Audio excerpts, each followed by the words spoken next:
Está no ar mais um programa da TV Comunitária do Rio, canal 6 da NET.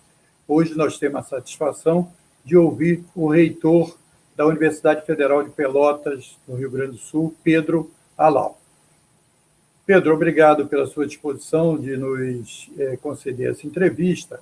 E eu queria começar dizendo por que a Universidade Federal de Pelotas faz a pesquisa do Rio Grande do Sul e está previsto fazer a pesquisa nacional. Boa noite. Não, boa tarde.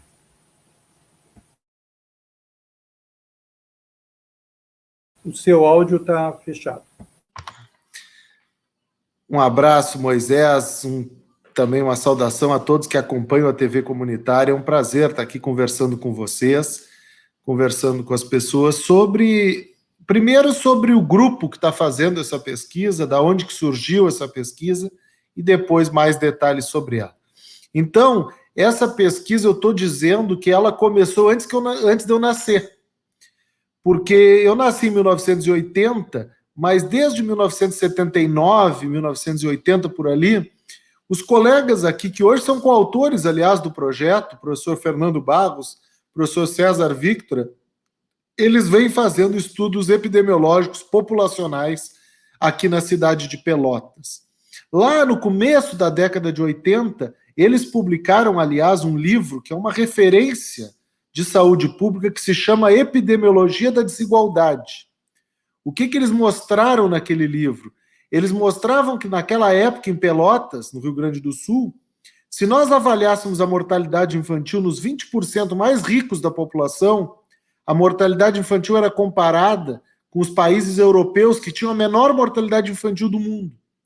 Só que se a gente analisasse na mesma cidade a mortalidade infantil nos 20% mais pobres da população, a mortalidade era comparada com os países da África, que tinham a maior mortalidade infantil no mundo. Então, o nosso grupo, desde a década de 80, ele se acostumou a fazer pesquisa no campo, na rua. A gente vai na casa das pessoas e a gente tem um enfoque muito grande em desigualdade social. A gente gosta de estudar, a gente quer entender e a gente quer reduzir desigualdade social por meio de pesquisa epidemiológica. Dito isso, não foi estranho que quando surge uma pandemia, o nosso grupo da epidemiologia, que está acostumado a fazer esse tipo de pesquisa para outras doenças, então o nosso grupo é contactado e se envolve numa pesquisa sobre o coronavírus. Essa pesquisa aqui no Rio Grande do Sul, ela tem um caráter que eu julgo inédito por vários sentidos. Primeiro, a pesquisa gaúcha hoje já é a maior pesquisa epidemiológica do mundo sobre o coronavírus, mas ela também tem que ser destacada por esse modelo que eu estou chamando de em três pontas, tripartite. Ela é uma parceria da academia, representada pelas universidades, ela é do poder público, representado pelo governo do estado e pelo ministério, que disponibilizou os testes, e pela sociedade civil, representada pelas empresas que estão financiando a pesquisa, pelo grupo gigantesco de voluntários envolvidos, com participação dos movimentos sociais aqui da região. Então, ela é uma pesquisa em três grupos, assim. A gente já fez aí um pedaço dessa pesquisa e agora a gente vai conversar sobre ela. E depois, a pesquisa, então, foi encomendada para ser expandida para o Brasil inteiro. Também conversaremos sobre isso. Obrigado. Agora, Pedro, primeiro, que tipo de teste está sendo feito no Rio Grande do Sul? Porque a gente viu na mídia que houve afirmações de que alguns testes não têm uma eficácia grande, outros testes são que têm que ser feitos nos próprios hospitais ou locais de emergência e tal, etc. Qual é o teste específico que vocês vão fazer e existe uma eficácia já comprovada sobre eles? Bem, Moisés, essa é uma ótima pergunta. A gente está usando um teste rápido desses que coleta uma gotinha de sangue da ponta do dedo, joga essa gotinha de sangue numa fita, como se fosse, e espera 15 minutos e sai o resultado. O teste específico que a gente está usando, a gente submeteu a um estudo de validação. Ele é muito bom. Tem outros 3 estudos de validação do mesmo teste com resultados parecidos. Esse teste que a gente está usando, a chance de dar um resultado falso positivo, o que é isso para quem está nos acompanhando? Uma pessoa que não tem a doença, ele dizer que tem, é 1%. Na verdade, é menos de 1%, mas vamos arredondar para 1%. E a chance dele dar um resultado falso negativo, ou seja, uma pessoa que está infectada e ele não é capaz de detectar, é 15%. Parece alto 15%? Não, é relativamente alto, mas por outro lado, a gente usa testes populacionais em outras áreas que tem muito mais do que essa margem de erro.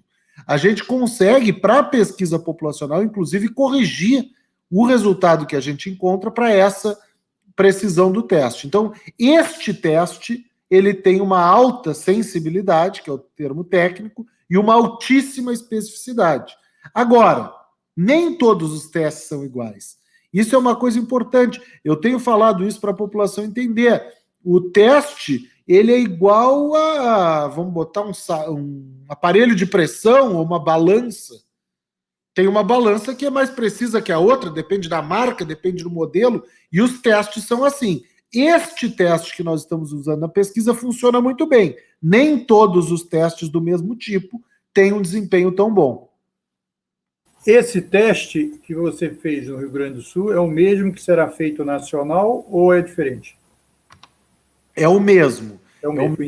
Então eu queria te perguntar sobre essa manchete que saiu no Globo, de que vocês, na pesquisa do Rio Grande do Sul, encontraram um alto índice de transmissão em casa e um aumento da subnotificação no estado. Explica para os nossos telespectadores. Então, vamos lá. Primeiro, deixa eu falar da subnotificação. O que a gente encontrou aqui? A gente, através da pesquisa, faz uma estimativa, é muito parecido com uma pesquisa eleitoral. A gente pega uma amostra da população e a gente estima para a população como um todo. Isso só funciona se a gente buscar uma amostra da população ao acaso, que é o que a gente faz. A gente vai na casa das pessoas, a gente sorteia a casa das pessoas, o estudo não é com voluntários. Então, o que a gente faz? A gente, então, estimou o número de pessoas no Rio Grande do Sul que estão infectados ou já tiveram infectados pelo coronavírus. E a gente estimou 15 mil pessoas, com base no resultado da pesquisa. Só que nas estatísticas oficiais só tem 1.400 pessoas. Então, a gente estima que para cada caso confirmado que aparece nas estatísticas oficiais, existem outros 12 que não aparecem nas estatísticas oficiais e que nos preocupam bastante, Moisés. Por quê? Porque eles também transmitem a doença e eles nem sabem que estão infectados. É muito preocupante isso. Então, esse é um dos resultados. Agora, qual é o outro resultado? Essa coisa da contaminação familiar. O que a gente faz? A amostra, a pesquisa, ela é sorteada de forma totalmente aleatória. Em cada casa, a gente sorteia uma pessoa só para ser testada. Quando o resultado dá positivo, a gente criou, por questões éticas e por uma série de razões de compromisso social, a gente testa os outros moradores daquela casa.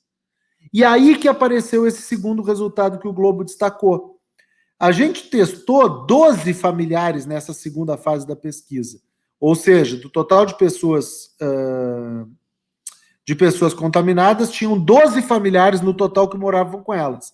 E desses 12, 9 tiveram resultado positivo. Ou seja, quando uma pessoa da casa tem a doença, é muito provável que os outros da casa também tenham a doença.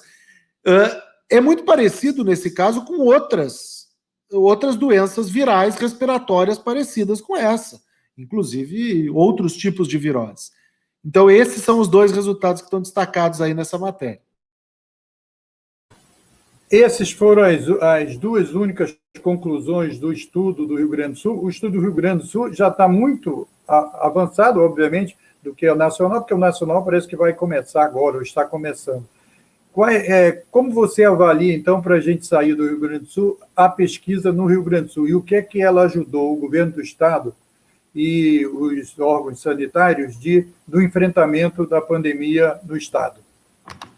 Então, assim, para explicar, a pesquisa gaúcha, ela é dividida em 4 fases, sempre com intervalo de 2 semanas entre elas. A primeira fase foi lá no feriado da Páscoa, Aí passou 2 semanas, fizemos agora, nesse fim de semana que passou, a segunda fase. Agora, daqui a uma semana, no final de semana do Dia das Mães, faremos a terceira fase. Pula mais 2 semanas e faremos a quarta fase. Então, nós já fizemos metade. Fizemos 2 fases e faltam 2 no Rio Grande do Sul. Depois eu falo da nacional, mas o que a gente encontrou a mais do que eu já falei na pesquisa gaúcha? Uma coisa que a gente avaliou foi o grau de adesão da população às medidas de distanciamento social. Na primeira fase, lá na época da Páscoa, 20% das pessoas disseram que estavam saindo de casa todos os dias. Ou seja, de cada 5 que nós entrevistamos, um estava saindo de casa todos os dias. Alguns por necessidade, pessoas que trabalham em hospital, trabalham na área de segurança, etc. Mas provavelmente outras pessoas que não estavam levando o coronavírus tão a sério. 2 semanas depois, esse número que era 20% aumentou para 28%. Isso nos preocupou. Ou seja, da primeira para a segunda fase, aumentou o percentual de pessoas que está saindo de casa todos os dias. Essa é uma preocupação, porque aí, Moisés, tu me faz uma pergunta muito importante. O que os nossos resultados servem para definir as políticas dos governantes? E aí tem um pouco dessa independência, que é uma independência necessária e que nós não fomos eleitos para governar o Estado, nem a cidade, nem o país. Aliás, se a cidade, o Estado e o país fossem governados sempre por pessoal das universidades, o pessoal dos movimentos sociais, nós estaríamos muito melhores do que estamos até hoje. Então, o que acontece? A gente apresenta os resultados, dá as nossas interpretações. É bom saber que você tem essa opinião. E os governantes tomam as suas decisões com base nos nossos resultados. Nem sempre eles tomam as decisões que nós tomaríamos se estivéssemos no lugar dele. As decisões que cabem a mim como reitor da Universidade Federal de Pelotas, a gente está com aula definitivamente suspensa até o final de maio, pelo menos. Então, assim, nós não estamos na Universidade Federal de Pelotas cogitando voltar gradativamente às atividades agora. Não é momento de quebrar o distanciamento social pelos nossos resultados. Então, você me permite fazer uma pergunta. Vamos entrar na nacional. Então, como você falou isso, eu vou tomar a liberdade de perguntar. Me causou um pouco de surpresa a notícia quando eu li na revista Planeta. Foi onde eu li a notícia sobre a pesquisa, né? Eu fiquei pensando, o governo federal escolheu uma universidade federal para fazer uma pesquisa. A gente viu, meses atrás, uma crítica muito forte do segmento de educação do governo federal sobre as universidades em geral. Especificou algumas, mas falava das universidades em geral. E também uma discussão sobre críticas à ciência, porque todos os cientistas do mundo, ou a sua quase totalidade, defende um enfrentamento de distanciamento e tal. Causou alguma surpresa ao senhor, que é reitor da universidade, a escolha da universidade para fazer os testes do governo federal, que até o ex-ministro Mandetta tinha um sinal mais e um sinal menos, um defendia o distanciamento, o outro falava contra o distanciamento. Agora, com o novo ministro, ele começou a falar agora que não é hora e tal, mas ele estava mais mudo do que falando. Como é que você viu essa escolha? Você achou natural? Na verdade, aí tem 2 lados, né, Moisés? Tem o lado natural. Natural por quê? Porque a Universidade Federal de Pelotas faz esse tipo de pesquisa há 40 anos. Então, se não fosse para a Universidade Federal de Pelotas, para quem que eles pediriam? E quando essa pesquisa foi solicitada a nós, ela tinha a vantagem de que ela já existia no Rio Grande do Sul. Então, o governo não estava pegando um grupo que ia fazer um planejamento de uma pesquisa. Ele estava pegando um grupo que já estava fazendo uma pesquisa. Então, eu acho que esse é o lado natural. Agora, as questões que tu manifesta em relação às universidades, ano passado, eu fui um dos reitores que mais estive na rua, lutando contra os bloqueios orçamentários que nos foram impostos. A Universidade Federal de Pelotas tem uma tradição aqui. 2 anos atrás, no começo da minha gestão, a gente concedeu o título de doutor honoris causa para o Boaventura de Souza Santos. É um cara que trabalha com a ideia de uma universidade totalmente diferente do que a gente tem. Ano passado a gente aprovou e agora estava prestes a entregar, mas aí a pandemia não deixou, um doutor honoris causa para uma mestre griot aqui em Pelotas, que faz um trabalho espetacular na comunidade e tem uma representatividade nos movimentos sociais incrível. Então, assim, a Universidade Federal de Pelotas é uma universidade que seria considerada uma das universidades da balbúrdia pelas manifestações do ano passado. Mas, por outro lado, a gente tem uma epidemiologia muito forte. E eu acho que, nesse momento, se tem um efeito colateral positivo dessa loucura toda que nós estamos vivendo, é muito difícil falar em alguma coisa positiva quando tanta gente já perdeu a vida no Brasil, mas me parece que as comunidades em geral, a população como um todo, estão entendendo cada vez mais por que é importante para um país ter universidade e ter universidade federal, porque são as universidades federais e públicas que estão dando a resposta para o coronavírus. Então, eu vejo com esse olhar assim, as universidades estão sendo mais valorizadas nesse momento, porque elas estão respondendo. A comunidade está valorizando porque a gente está respondendo. A gente tem universidade fazendo teste, tem universidade fazendo pesquisa, tem universidade produzindo álcool gel, tem universidade produzindo respirador. E aí a gente não ia parar, máscara, tudo. Então, eu tenho essa visão de que as universidades estão sendo bem vistas pela nossa população, pelo bom trabalho que elas têm desenvolvido. E aí, só para complementar, Moisés, então a gente foi encomendado para fazer o estudo nacional. Ele é muito parecido com o estudo gaúcho. O que ele 2 semanas de intervalo entre cada fase? O que é diferente? No estudo gaúcho, cada fase envolve 4.500 testagens em 9 cidades no total. No Brasil, cada fase envolve 33.250 testes e entrevistas em 133 cidades de todos os estados da federação. Somadas as 3 fases do estudo brasileiro que já estão garantidas e financiadas, a gente chega nessa reportagem do Globo aí, de que a gente fará 100 mil testes rápidos para mapear o coronavírus no país. Reitor, Pedro, daria para ter uma ideia a partir da pesquisa já avançada do Rio Grande do Sul, que concluiu pelo menos aqueles 2 aspectos da contaminação em casa e da subnotificação, daria para dar uma ideia, ou porque, em geral, né, quando a gente está na universidade, a gente primeiro faz uma pergunta e vai fazer a pesquisa. A gente está imaginando que aquilo vai ter uma resposta, mas só depois da pesquisa, depois do estudo, é que nós vamos concluir se aquilo ali... Mas tem que ter uma tese inicial. Dá para adiantar, assim, teoricamente, diante dos números que nós estamos vendo no Brasil, nós já ultrapassamos a China na quantidade de mortos. O que nós vamos encontrar quando abrir essa caixa preta? Olha, Moisés, eu primeiro vou fazer uma fala que eu sou obrigado a fazer, né? A tua manifestação me inspira para fazer uma fala que eu falei esses dias num grupo aqui da UFPEL. O modelo de pesquisa que tu acabaste de descrever é o modelo de pesquisa que eu acredito. A gente começa com uma ideia, a gente faz a pesquisa e a gente pode confirmar ou não. Tem alguns colegas aqui no UFPEL e que se dizem do campo progressista, Moisés, assustadoramente, que eles não gostaram dos resultados da pesquisa no Rio Grande do Sul e começaram a criticar a pesquisa, porque a pesquisa não tinha encontrado o resultado que eles queriam encontrar. Então, modelo aí meio maluco de pensar pesquisa que está presente, infelizmente, inclusive em alguns colegas que se dizem militar do mesmo lado que a gente nas causas sociais. Mas vamos, dado esse parênteses, o que a gente espera do estudo nacional?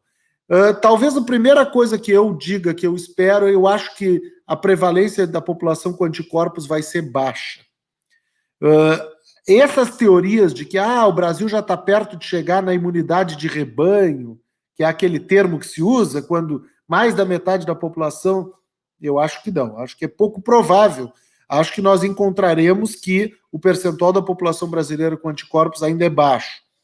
Acho que encontraremos desigualdades regionais marcantes, tanto em relação ao número de infectados, quanto em relação à adesão às recomendações de distanciamento social.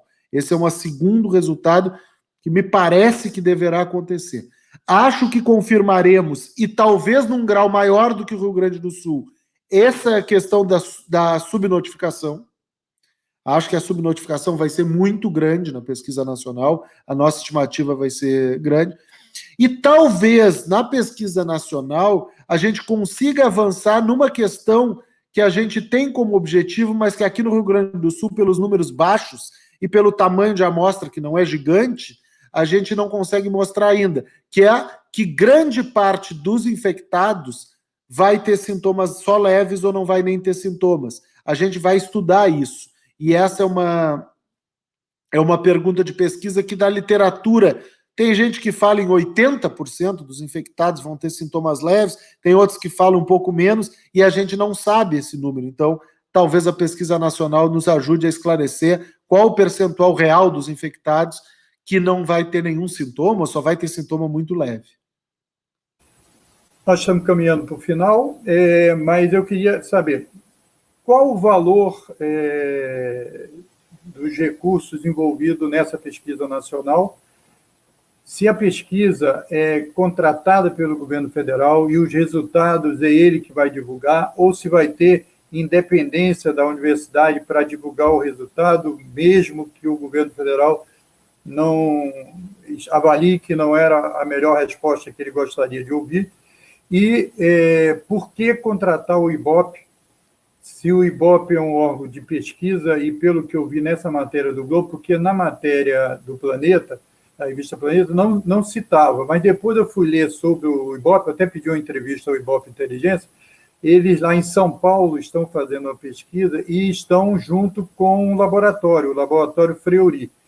E nessa matéria diz que o IBOP vai pegar o sangue da pessoa e tal. Isso tem autorização da Anvisa para o IBOP, que não é um órgão que, até onde eu saiba, posso estar falando uma bobagem, tem alguma coisa a ver com autorização sanitária? Então, explica essa parte para a gente ir encerrando antes das suas considerações finais.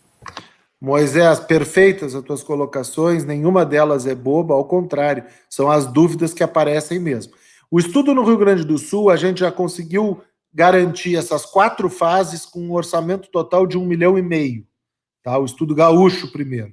Esses recursos foram disponibilizados por 3 entes privados, a Unimed de Porto Alegre, o Instituto Cultural Floresta e o Instituto Serra Pilheira, que inclusive é do Rio de Janeiro.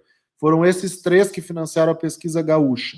Na pesquisa gaúcha, o Ministério da Saúde entrou com os testes. O Ministério disponibilizou os testes para a realização da pesquisa.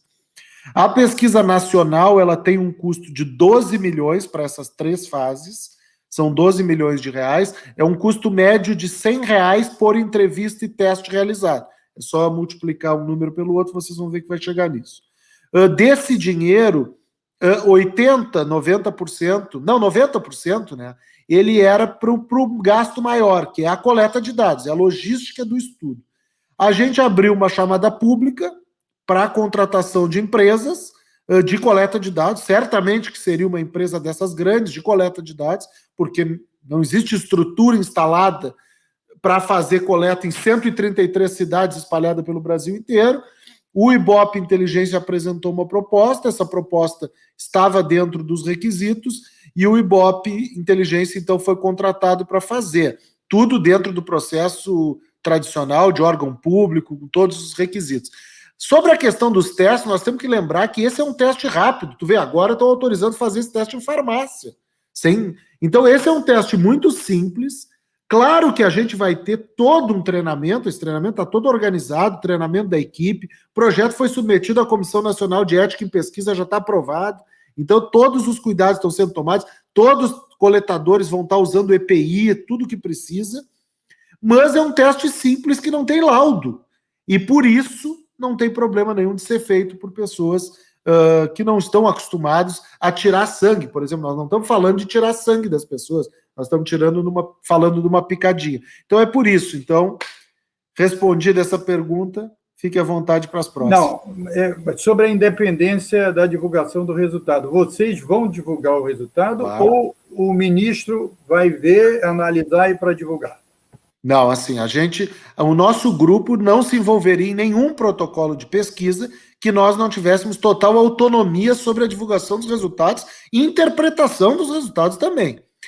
Aqui no Rio Grande do Sul, a gente tem usado a estratégia de fazer a divulgação em cada fase junto com o governo do Estado.